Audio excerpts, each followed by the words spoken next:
사순절 세 번째 주일 우리에게 주신 하나님의 말씀은 구약성경 출애굽기 32장 1절에서 14절까지의 말씀입니다.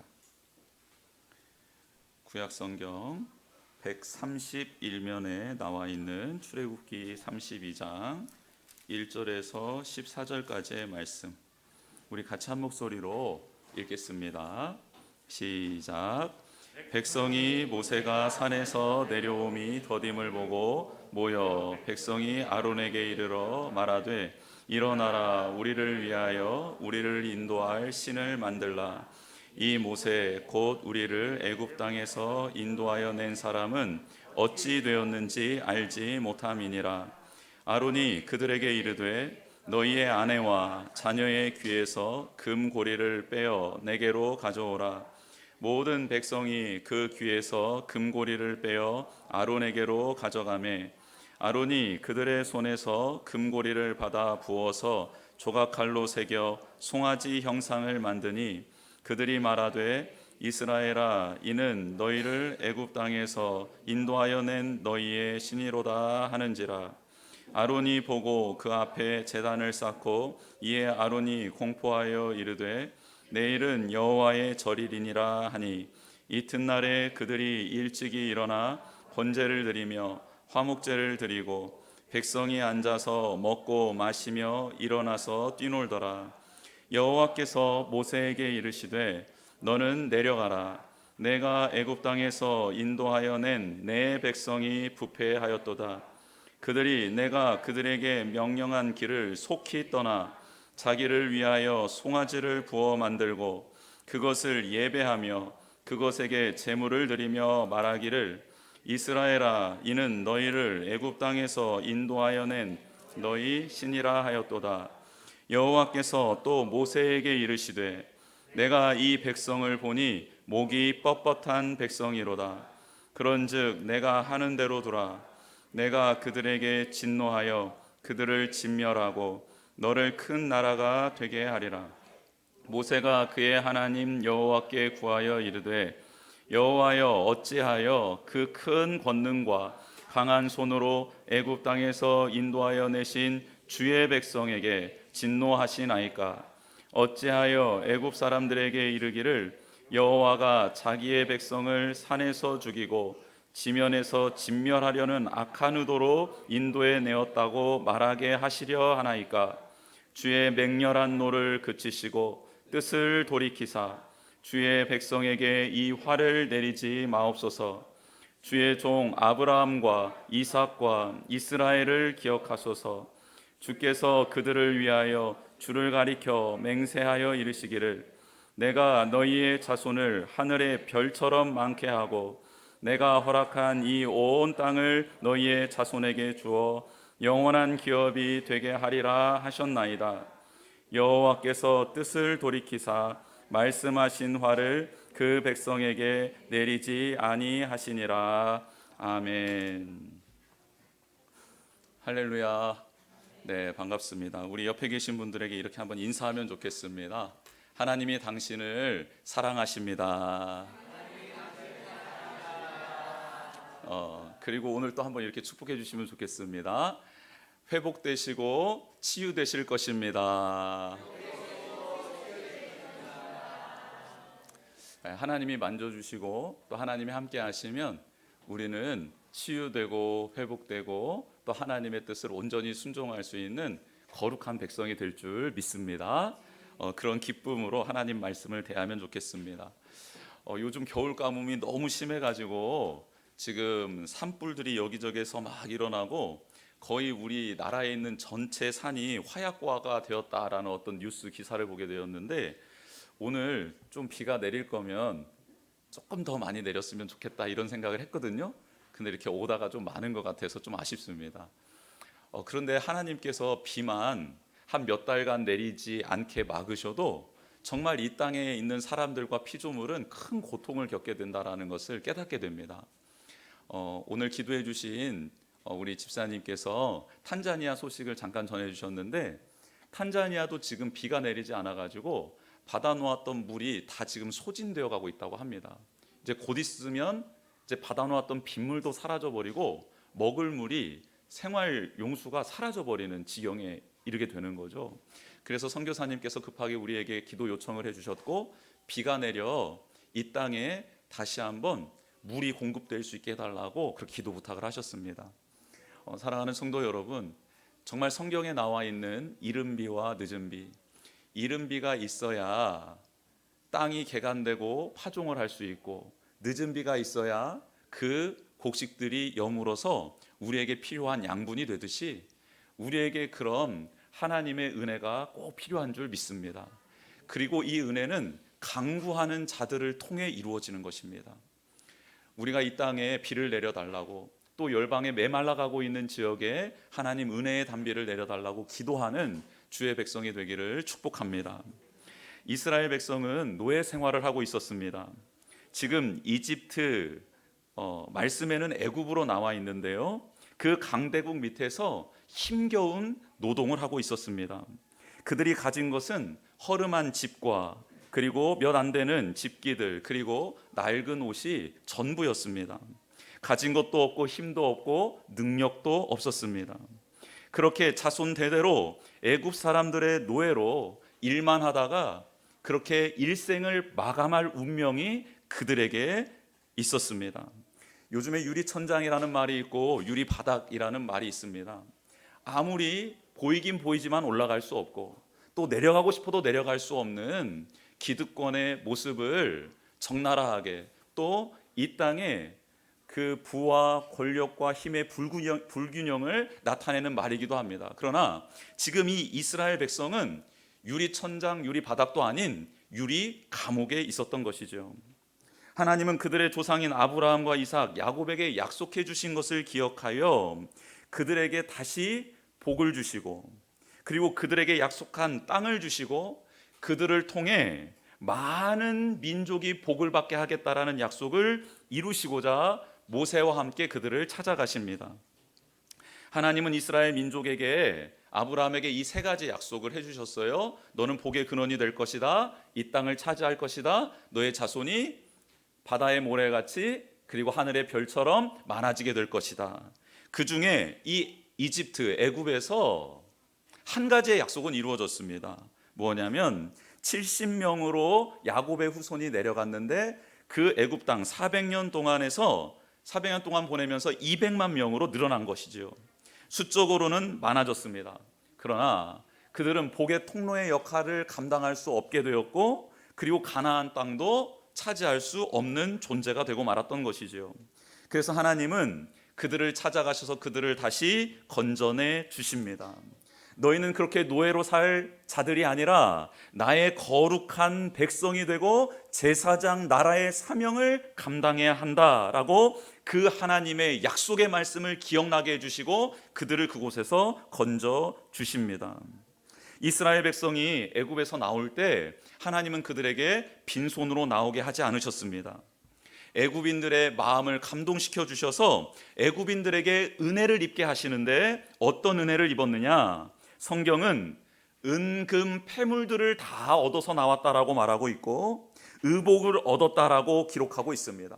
또한 그들이 줄 수 있는 모든 물품을 다 주어서 이스라엘 백성이 출애굽했다라는 말씀이 나옵니다. 엄청난 양을 받았습니다. 챙겨도 모자라서 손에 딱 끼고 귀에다가도 걸 정도로 모든 것을 받아 나왔습니다. 하나님은 이스라엘 백성을 그렇게 챙겨주신 것입니다. 근데 왜 이런 은혜를 베풀어 주셨나? 성경을 읽다 보니 그 이유를 알게 되었습니다. 이스라엘 백성은 하나님을 예배할 수 있는 곳, 하나님을 경외할 수 있는 산 앞에 이르게 되었고, 그곳에서 하나님은 너희들이 예배를 위해 성막을 지어야겠다. 이 성막은 많은 금이 필요하고, 많은 놋이 필요하고, 많은 은이 필요하고, 많은 옷이, 실이 필요하고, 나무가 필요하고, 여러 가지가 필요한데 너희들 혹시 가진 것 중에 자원하는 심령으로 내보아라 라는 그런 일이 계획되어 있었기 때문입니다. 그래서 이스라엘 백성은 자기에게 주신 그것들 중에 자원하는 심령으로 하나님의 성소를 짓기 위하여 예물을 드리기 시작하는 것이죠. 너무 아름다운 장면입니다.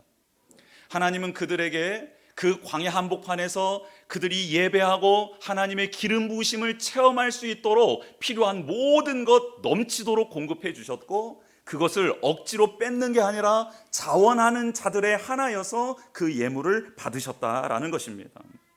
하나님이 주신 것이 선하게 사용되는 예 아닙니까? 여러분, 하나님이 주신 것을 가지고 우리는 어떻게 생활하고 있습니까? 하나님은 우리에게 맡겨주신 그 모든 것들이 선용되기를 원하고 계십니다. 하나님의 뜻대로 사용하는 우리 모두가 되기를 원합니다. 성막을 만들고 가난하고 소외된 자들을 돌보고 힘들고 지친 자들을 위로해 주는데 우리에게 주신 은사가, 시간이, 재능이, 물질이 그렇게 사용되기를 축복합니다. 이렇게 성막을 만들어야 하는데, 놀랍게도 이 성막을 만들기 전에 그들이 하나님께 받은 것들로 먼저 만든 게 있었습니다. 그게 바로 오늘 본문에 등장하는 것이죠. 바로 우상, 금송아지를 그들이 하나님께로부터 받은 것으로 가장 먼저 만든 것이 바로 그 금송아지였습니다. 그들은 이미 출애굽기 20장에서 십계명을 받았습니다. 우리 매 예배 시간마다 십계명을 같이 교독하고 있지요. 십계명 2계명이 뭐죠? 기억나십니까? 너를 위하여 새긴 우상을 만들지 말고, 또 위로 하늘에 있는 것이나 아래로 땅에 있는 것이나 땅 아래 물속에 있는 어떤 형상도 만들지 말며, 일단 만들지 않아야 됩니다. 두 번째는 뭡니까? 절하지 말며, 절하면 안 됩니다. 그리고 세 번째는 뭡니까? 그것들을 섬기지 말라라고 정확하게 모든 백성에게 말씀해 주셨고, 그들은 그 말씀 따라 순종하겠습니다라고 아멘으로 언약을 맺은 백성들입니다. 이미 그들은 하나님의 계명을 알고 있었고 하나님의 뜻을 정확하게 기억하고 있었습니다. 그런데 그들은 하나님이 주신 그 물질, 특별히 금을 가지고 제일 먼저 만들고 투자한 상품이 무엇입니까? 금송아지입니다. 금송아지. 여러분, 정말 어처구니 없는 일 아닙니까? 하나님이 얼마나 화가 나셨으면 모세에게 내가 이 모든 민족을 지금 멸하겠다, 그리고 너로 다시 큰 민족을 이루겠다라고 말씀하셨겠습니까? 아브라함을 부르시고 그에게 약속하셨던 것을 지금까지 신실하게 이루어 오고 계신 그 하나님께서 200만 명의 백성들을 다 진멸하고 다시 아브라함을 부르셨던 것처럼 요셉을 불러, 아니 요셉이 아니죠, 모세를 불러 모세를 통해 큰 민족을 이루겠다고 하시니, 여러분, 다시 400년 500년을 기다려야 된다는 뜻 아닙니까? 그만큼 지금 이스라엘 백성이 행하고 있는 이 일은 하나님 보시기에 음란하고 악한 일이었다라는 거예요. 왜 이스라엘 백성은 그렇다면 하나님이 주신 그 금으로 제일 먼저 투자하고 제일 먼저 만든 게 금송아지였을까요? 오늘 그 이유에 대해서 1절이 말씀해 주고 있습니다. 우리 1절 말씀 다시 한번 보겠습니다. 같이 읽어볼까요? 시작. 백성이 모세가 산에서 내려옴이 더딤을 보고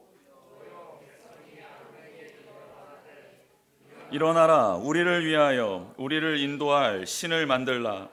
이 모세 곧 우리를 애굽 땅에서 인도하여 낸 사람은 어찌 되었는지 알지 못함이니라. 아멘. 여러분, 모세는 지금 어디에 있냐면 지금 그들이 보고 있는 산, 그리고 하나님의 임재에 있는 그 산에 들어가서 성막 설계도를 받고 있는 중입니다. 그리고 하나님의 계율과 명령을 다시 받고 있는 중입니다. 그런데 그 시간이 얼마나 걸렸냐면 40일 밤낮이 걸렸다라고 성경은 말하고 있습니다. 길다면 긴 시간이지요. 하지만 백성들은 지금 어떤 상황 가운데서 모세를 기다리고 있냐면 빽빽한 하나님의 임재를 상징하는 구름과 하나님의 현현을 상징하는 불꽃을 바라보면서 모세를 기다리고 있는 상황입니다. 즉, 하나님의 임재 가운데서 모세를 기다리고 있었다라는 거예요. 하나님의 임재는 이스라엘 모든 백성이 확인할 수 있도록 보여지고 있었고, 그렇다면 이 40일이라는 긴 시간은 긴 시간이 아니라 하나님의 은혜를 누릴 수 있는 시간이었던 것이죠. 하지만 백성들은 자신이 정한 시간이 있었던 거예요. 아, 이쯤이면 내려와야 돼, 이쯤이면 하나님은 이렇게 행하셔야 돼라고 자기의 시간 스케줄이 있었다라고 오늘 성경은 말하고 있습니다. 보세요. 모세가 산에서 내려옴이 더딤을 보고. 왜 더딘다라는 거죠? 무슨 기준에서 더디다라고 말하고 있는 거죠? 아, 내 생각에는 한 일주일 있다 내려왔으면 좋겠어. 한 10일이면 괜찮아. 아니, 보름 정도면 괜찮을 것 같아. 아, 썼다 인심 썼다. 20일이면 그래도 내려와서 우리에게 들었던 말을 해줘야지 않을까라는 자신의 기준이 있었다라는 것입니다. 자신이 생각한 대로, 자신의 계획대로 진행되어지지 않자 그들은 조급한 마음에 그만 하나님이 주신 것을 가지고 우상을 만들고 그것 앞에 절하며 그것을 섬기는 너무나도 비참한 처지가 되었던 것입니다. 여러분, 하나님의 임재 가운데서, 확실한 임재 가운데서도 그 은혜를 저버리고 떠날 수 있는 상황이 있는데요, 그 상황이 어떤 상황이냐면 나의 생각과 계획과 기대가 이루어지지 않을 때 우리는 명백한 하나님의 기름 부으심의 흔적이 있음에도 불구하고 하나님을 저버릴 수 있습니다. 내게 은혜를 베풀어 주셨고 구원해 주셨고 애굽에서도 인도해 주셨고 수많은 기적으로 나를 이곳에 인도해 주신 하나님의 영광이 눈앞에 보여 있지만, 그럼에도 지금 나의 당장의 필요와 결핍이 채워지지 않으면 우리는 언제든지 하나님을 떠날 수 있는 존재라고 성경은 기록하며 우리에게 알려주고 있는 내용입니다. 무섭지만 현실입니다. 이스라엘 백성은 모세가 내려옴이 더딤을 보았습니다. 자기의 계획이 틀어졌다라는 것이죠. 왜 안 내려오지? 무슨 일 일어난 거 아니야? 무서운 하나님이 지금 모세를 심판하셔서 모세가 쓰러지고 죽은 것 아닐까? 이런저런 염려와 고민과 우려가 점차 현실이 되어갔고, 그리고 그런 생각들을 백성들은 혼자 생각하지 않고 친한 친구를 찾아가 나누기 시작했습니다. 왜요? 그들이 아론을 찾아왔을 때 백성들이 찾아왔다라고 성경은 표현하고 있기 때문입니다. 몇 사람이, 그런 생각을 한 사람이 찾아온 게 아니죠. 즉 자신들의 불안함과 생각을 나누었다라는 겁니다. 부정적인 생각은 이렇게 쉽게 퍼져 나갑니다. 여러분, 우리 성도들 사이에서도 이거 참 조심해야 합니다. 누군가가 잘못을 저지를 수 있어요. 잘못을 저지른 것은 팩트입니다. 그런데 이 팩트를 전달할 때 성도들은 거기에 감정을 싣고 자기 해석을 담습니다. 목사님이 물을 드시는데 그냥 벌컥벌컥 마셔. 이게 팩트였어요. 이게 팩트.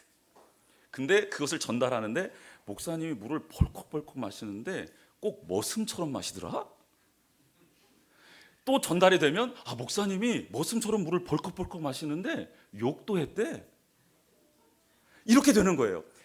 왜냐하면 팩트를 전달하는 것은 정확하게 사람이 팩트를 전달할 수가 없어요. 어떤 사람이 잘못을 저지를 수 있습니다. 혹은 실수를 할 수 있어요. 그건 팩트입니다. 그런데 그것을 전달할 때에는 우리의 생각과 감정이 들어가게 되어 있는 거예요. 그런데 그게 긍정적이냐? 아니요. 대부분 부정적입니다. 그러면 그 말이 전달되어 올 때 우리는 지혜롭게 행동해야겠죠. 말하는 사람을 무시해서는 안 되겠지요. 그의 감정을 만져주긴 해야 합니다. 그러나 그 내용 혹은 그가 말하는 부정적인 생각에 절대 동의해줘서는 안 됩니다. 그랬구나. 그럴 수도 있었겠네요. 그러나 저는 그 사람에 대한 성도님의 판단은 그렇지 않다라고 생각합니다. 정확하게 선을 그어줄 수 있어야 합니다. 왜요? 의심과 불신은요, 우리의 본성과 너무 잘 어울려요. 이렇게 손가락이 깍지를 끼듯이 어울려요. 부정과 불만과 불신은요, 나의 속사람과 너무 잘 맞습니다. 이렇게 딱 깍지 치는 것처럼 맞아져요. 그래서 우리는 긴장해야 된다는 것이죠. 선하고 아름다운 일들은요, 번져나가기가 참으로 어렵습니다. 이번에 우리 교회에서 무슨 기도회가 있대. 같이 나가자. 우리 새 모임에서 은혜가 참 많은데 우리 새 모임에 좀 나오셨으면 좋겠어요. 우리 리더가요 굉장히 탁월해요. 얼마나 선하고 아름다운지 몰라요. 그리고 기도하는데 응답이 있어요. 그러면서 어떤 이들을 이렇게 은혜의 자리로 초대하고 초청하고 선한 영향력을 펼쳐나가는 것은 굉장히 더디고 어렵습니다. 그렇지 않습니까? 지금 우리 교회에 출석 안 하고 있는 등록교인들이 참 많이 있습니다. 근데 그분들에게 말 한마디 전달하는 게 얼마나 어렵고 신경 쓰이고 무서운지 모릅니다. 그런데요, 누구 욕하는 것은 얼마나 재밌고 좋은지 몰라요. 여러분, 그게 우리의 본성이라는 거예요. 여러분, 그래서요 모세가 시내산에 올라가기 전에 백성들에게 당부를 합니다. 혹시 너희들에게 무슨 일이 생기게 되거든 아론과 훌을 찾아가 그들에게 너희의 사정을 말해라라고 정확하게 알려줍니다. 아론과 훌이 어떤 사람이죠?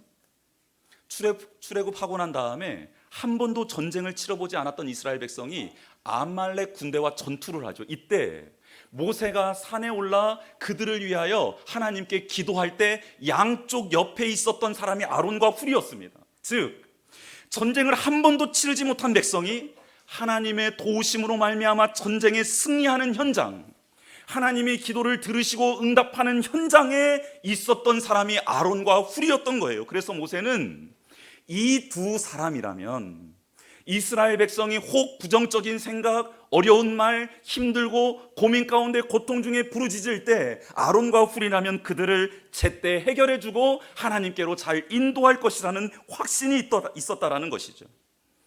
아론과 훌은요 하나님의 영광을 목도했던 자들입니다. 그래서요 백성들은 그 말을 참 잘 들었습니다. 백성들은 그들의 마음이 하나가 되었다는 것을 깨닫고 무리지어 아론을 찾아왔기 때문입니다. 그런데 그들의 불손한 생각을 아론에게 말을 하기 시작하죠. 여러분, 말은 해도 된다고 했습니다. 분명히 모세도 무슨 일이 있으면 찾아오라고 했으니까 말하는 건 괜찮아요. 예, 말을 합니다. 어떤 말을 하죠?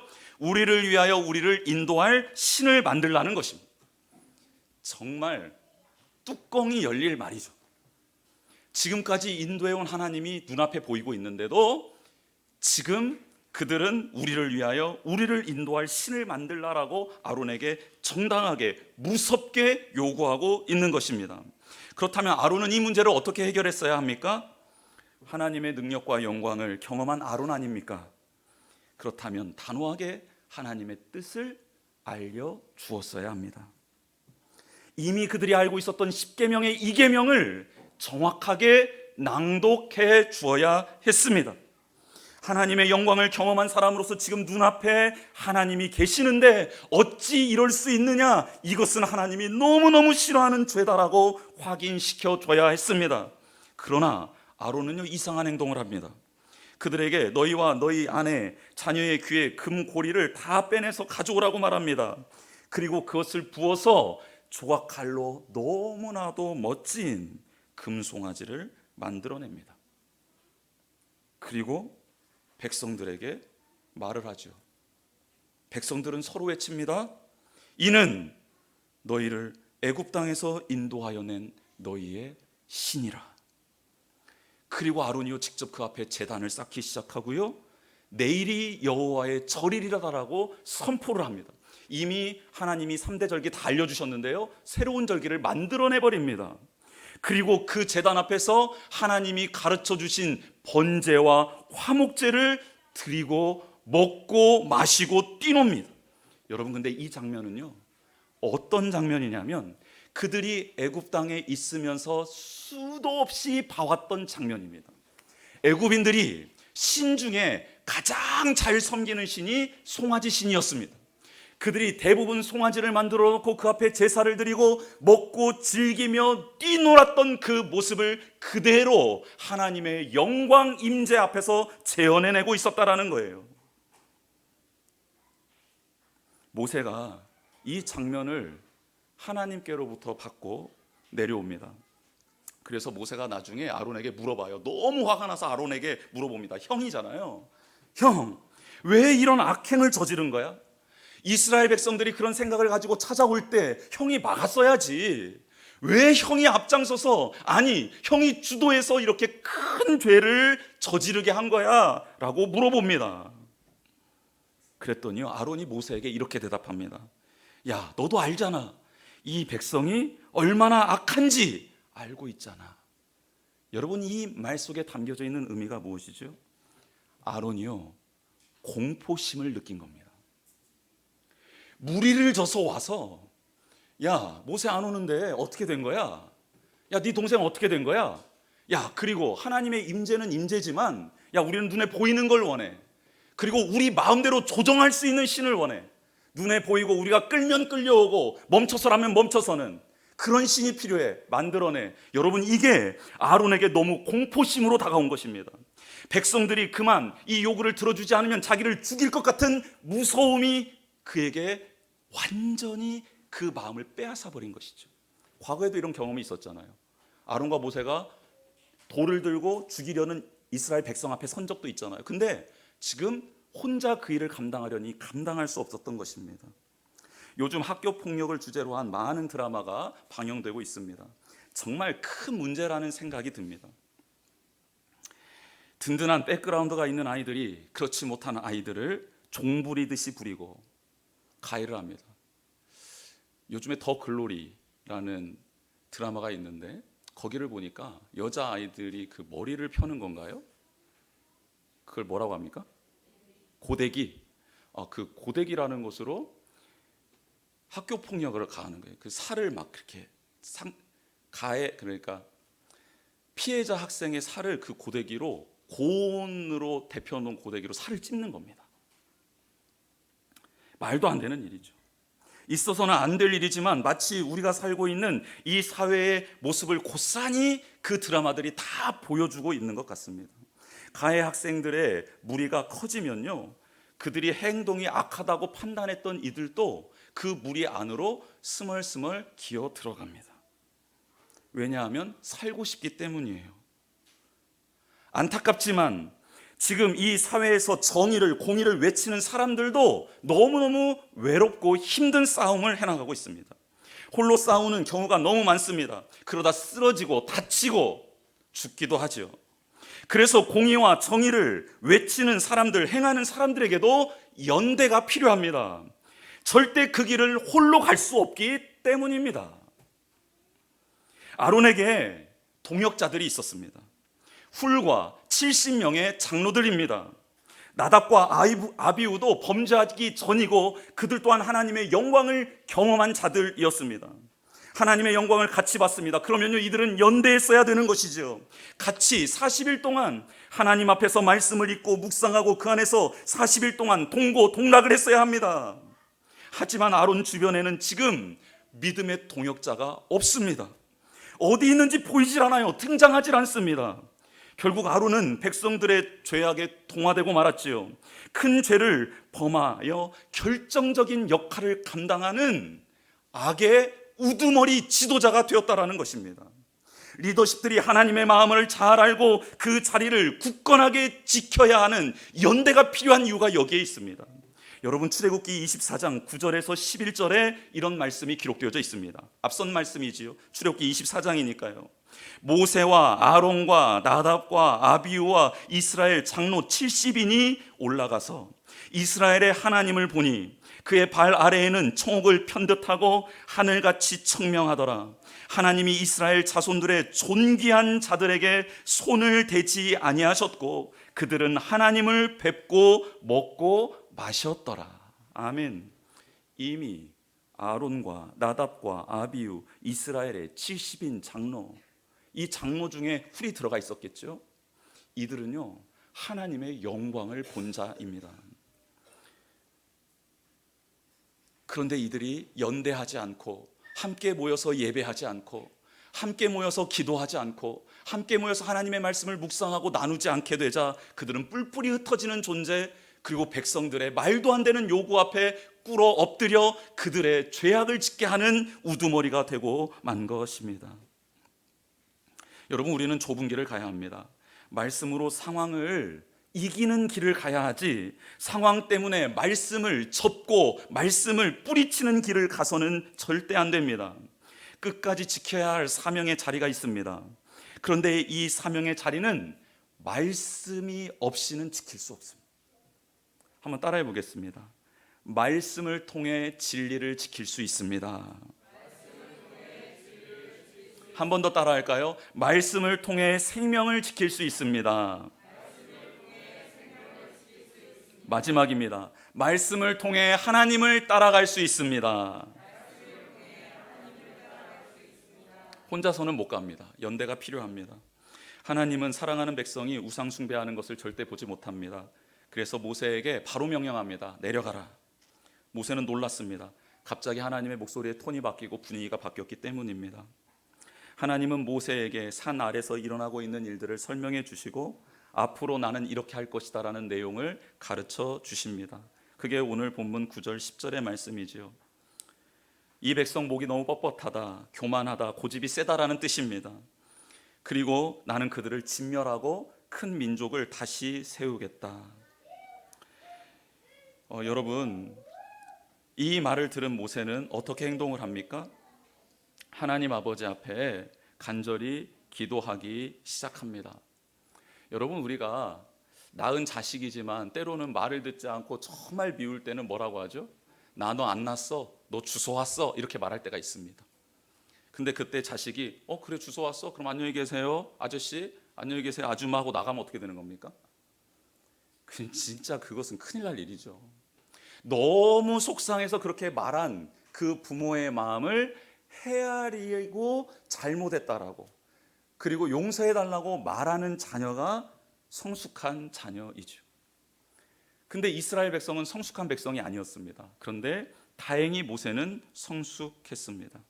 하나님이 그렇게 말하시는 이유, 그 뜻을 깨달았습니다. 하나님이 너무 사랑하는 백성이, 너무 존귀하게 여기는 그 백성이 이렇게 당신의 마음을 아프게 하니 없는 말을 하시고 계시는구나, 정말 가슴 아파서 하시는 말씀이구나 라고 하나님의 마음을 읽어냅니다. 그래서 모세는요, 그 위기의 순간, 백성들이 진멸당할 수 있는 절체절명의 순간에 하나님의 마음을 헤아려 그 앞에 서서 기도를 하기 시작합니다. 하나님은요, 너무 화가 나가지고 이스라엘 백성을 7절에서 뭐라고 말하냐면, 야, 걔네들 모세 네 백성이야 라고 말을 하십니다. 야, 네 백성이 부패했어, 야, 네 백성이야, 이제 나랑 상관없어, 이렇게 말씀을 하세요. 그랬더니 모세가 그 말을 듣고 하나님의 마음을 헤아린 모세가 엎드려서 11절에 이렇게 고백합니다. 여호와여, 어찌하여 그 큰 권능과 강한 손으로 애굽 땅에서 인도하여 내신 주의 백성에게 진노하시니까. 정확하게 다시 하나님, 이 백성은 제 백성 아닙니다. 하나님이 인도하셨잖아요. 백성들은 내가 그들을 인도한 줄 착각하고 있는데 아니잖아요. 하나님이 인도하셨잖아요. 이스라엘 백성은 저의 백성이 아니라 하나님 백성입니다. 하나님이 직접 인도해내신 당신의 백성입니다.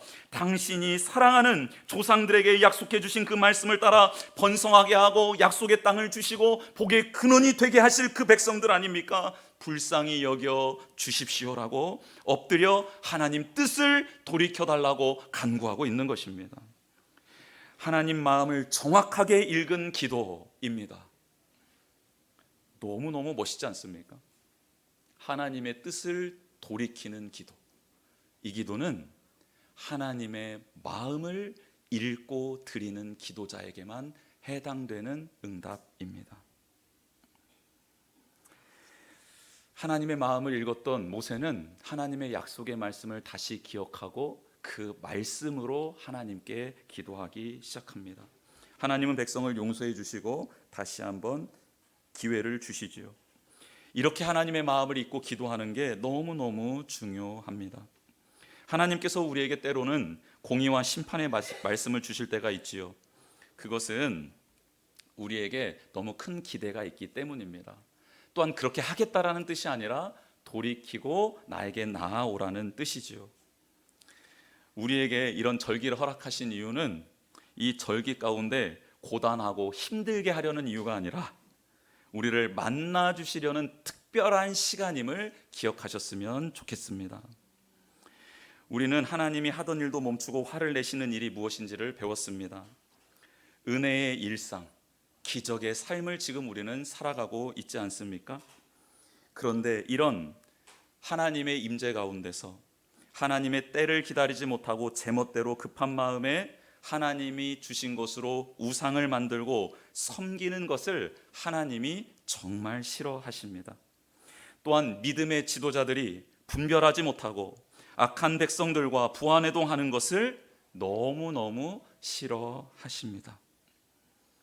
하나님이 싫어하는 일 하지 않는 우리가 되었으면 좋겠습니다. 이게 첫 번째 하나님의 마음을 읽는 것입니다. 두 번째, 하나님의 마음을 모세처럼 읽을 수 있으면 좋겠습니다. 하나님의 본심이 무엇인지 바로 알아야겠지요. 하나님은 우리가 돌아오기를 원하고 회개하기를 기다리고 계십니다. 악한 길에서 떠나 말씀을 따라 살아가는 우리가 되기를 원하고 계십니다.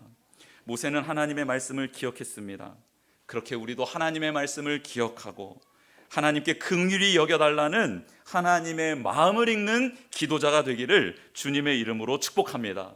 나가라고 나가지 마십시오. 야, 너 꼴보기 싫어, 나 이제 더 이상 너랑 이야기하기 싫어 라는 것은 나 정말 너한테 해주고 싶은 말이 있으니 꼭 나에게 나와야 돼 라는 뜻이라는 것 잊지 않으셨으면 좋겠습니다. 예수님은 하나님과 우리 사이에 막힌 담을 헐기 위해 오셨지요. 악한 우리를 심판하시려는 하나님의 진노를 막아주셨습니다. 그리고 하나님이 우리를 온전히 사랑하실 수 있도록 자신의 생명을 내어주셨습니다. 하나님의 마음을 너무나 잘 알고 있었던 예수님은 하나님의 뜻인 죄인인 우리가 구원받는 일을 위해 그 십자가에서 피를 흘려주신 것입니다. 하나님의 마음을 잘 알았기 때문에 십자가를 지셨다라는 거예요. 그래서 모세도 지금 하나님의 마음을 알았기에 감히 그 하나님의 뜻을 돌이켜달라고 그 앞에 팔을 벌려 중보하고 있었던 것 아닙니까? 여러분, 함부로 하나님의 뜻을 돌이켜달라고 섰다가는 꿀밤 한 대 많고 그냥 쓰러지는 겁니다. 그런데 그 마음을 알고 손을 벌려 엎드리면요, 하나님은 그의 기도를 들어 응답해 주신다라는 것 아닙니까? 너무 멋진 삶입니다. 하나님의 마음을 제대로 안다면 우리는 하나님의 뜻을 돌이켜달라고 간구할 수 있는 사람이 될 수 있기 때문입니다. 하나님이 기뻐하시는 말씀에 순종하고 말씀을 따라가는 마음을 읽어내는 우리가 되기를 주님의 이름으로 축복합니다. 주보의 내용입니다. 조급한 마음을 내려놓고 하나님을 신뢰해야 합니다. 믿음의 사람들은 동역자들과 함께 말씀을 기억하며 분별해야 합니다. 분별해야 하죠. 하나님의 마음을 알아 하나님을 기쁘시게 해드리는 마음을 읽는 기도자가 됩시다. 기도자가 되어야겠습니다. 오늘 주신 말씀 기억하며 우리 한번 찬양했으면 좋겠습니다. 나의 기도하는 것보다